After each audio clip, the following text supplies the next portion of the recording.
Dear students, welcome to the next lecture of electrical measurement.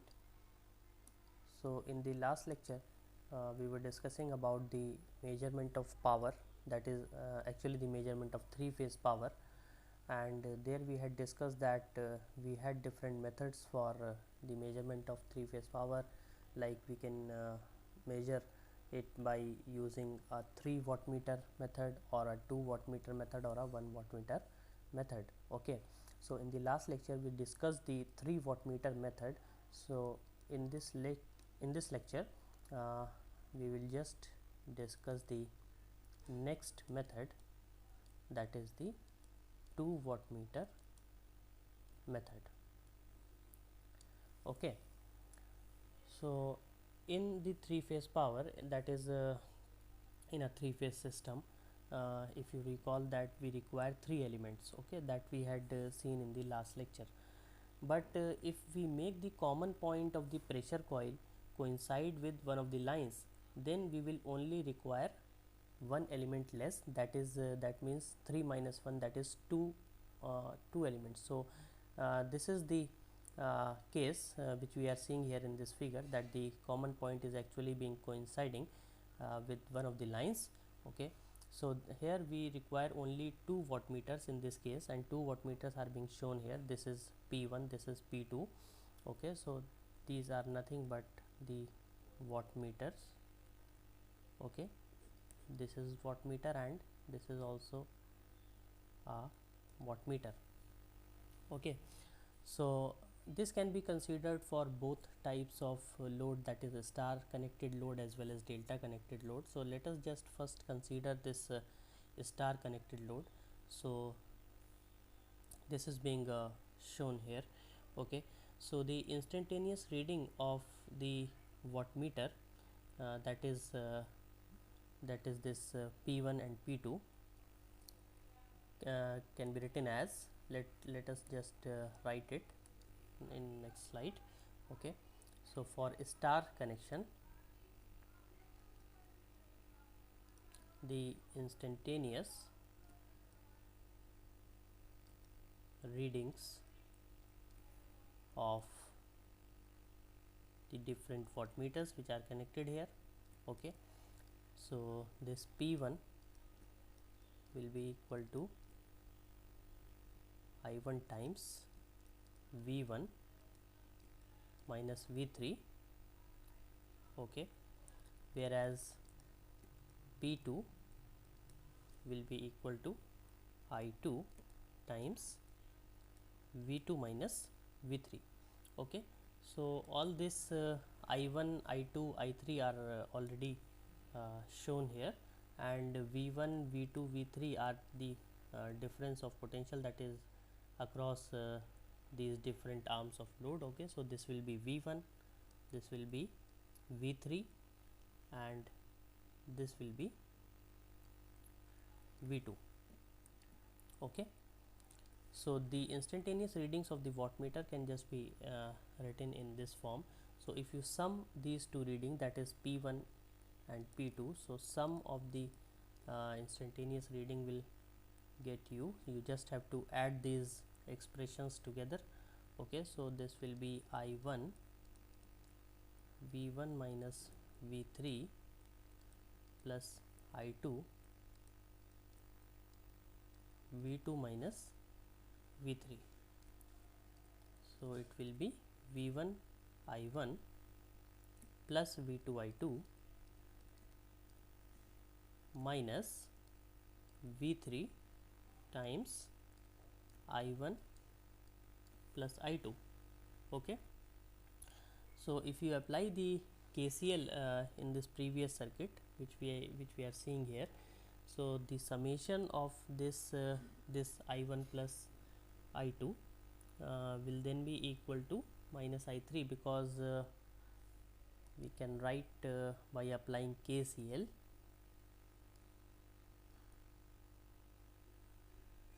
By applying KCL in previous figure, that is this previous circuit which is drawn here, the summation of I1 plus I2 plus I3 will be 0, which means that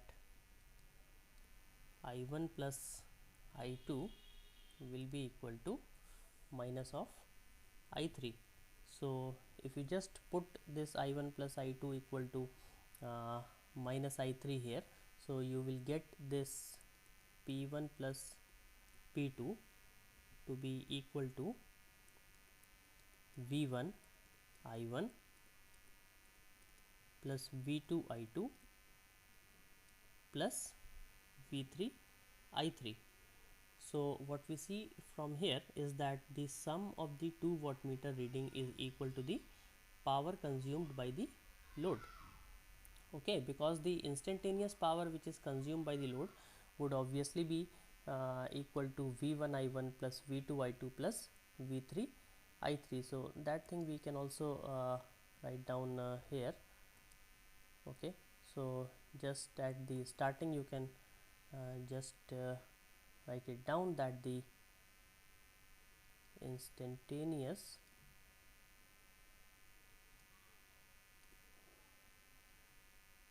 power consumed by the load would be equal to V1 I1 plus V2 I2 plus V3 I3. So at the end of this step, that this is nothing but equal to the instantaneous power consumed by the load.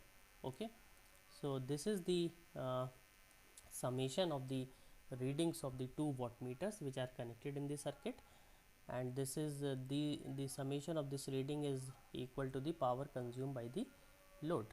So in this way we can see that this two wattmeter method uh, is actually capable of measuring the three phase power.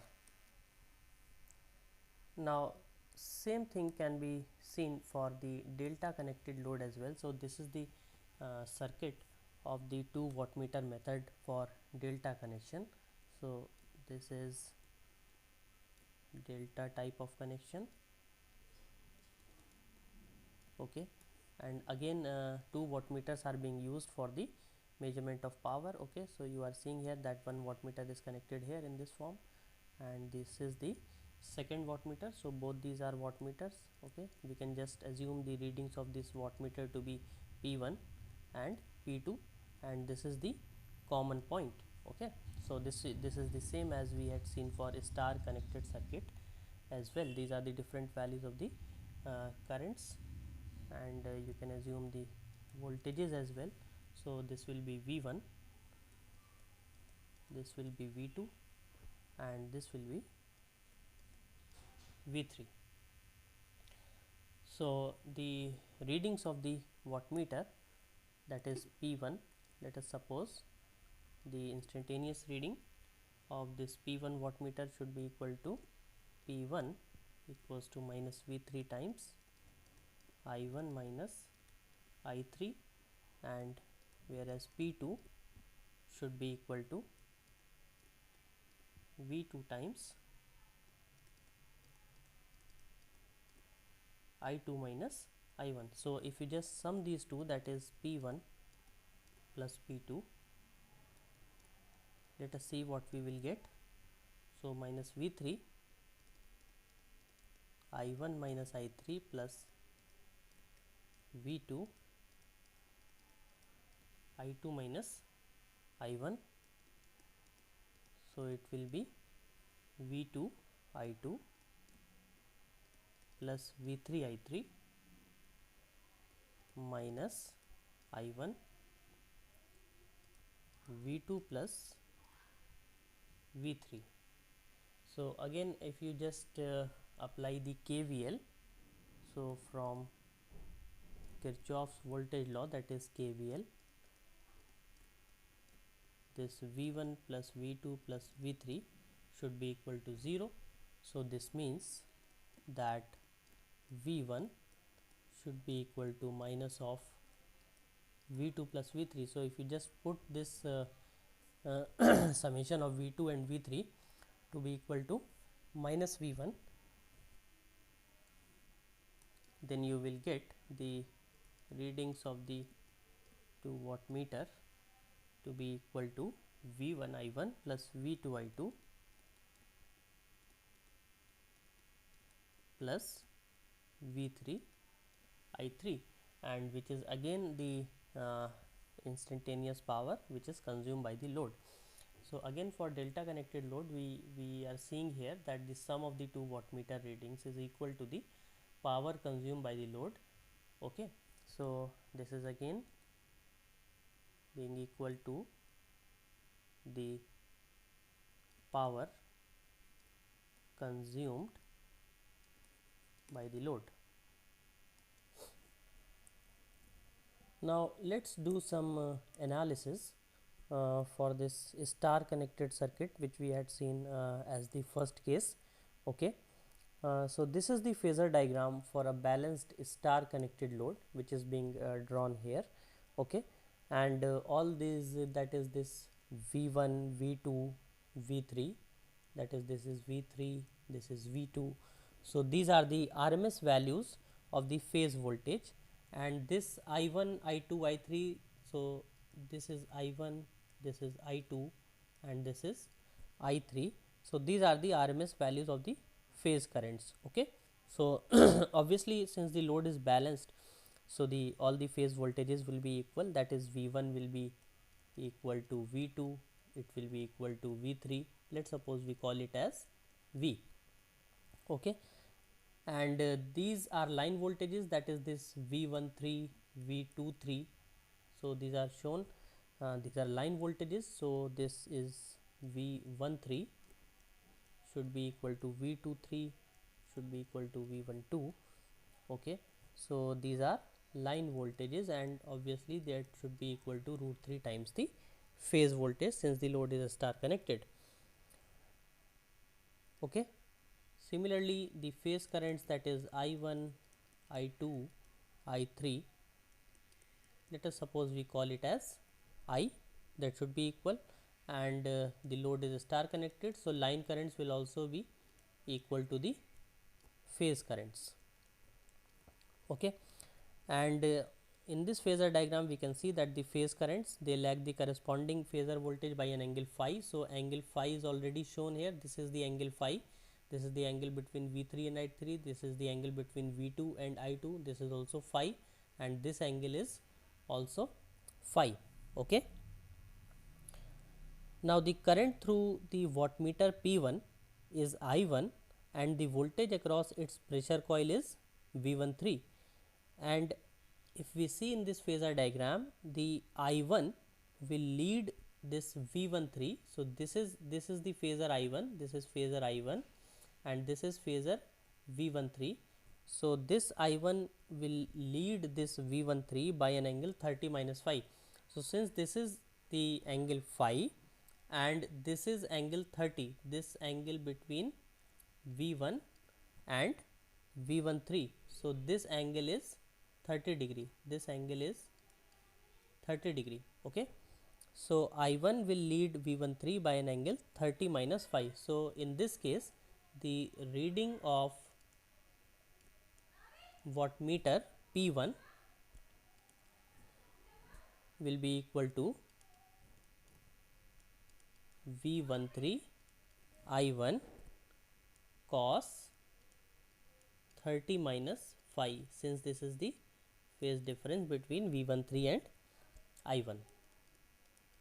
So it will be root 3 times Vi cos 30 minus phi. Let us call this as equation 1.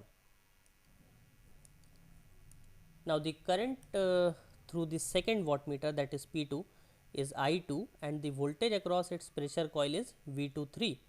So I2 we can see again from the phasor diagram will lag the V23 voltage by an angle 30 plus phi.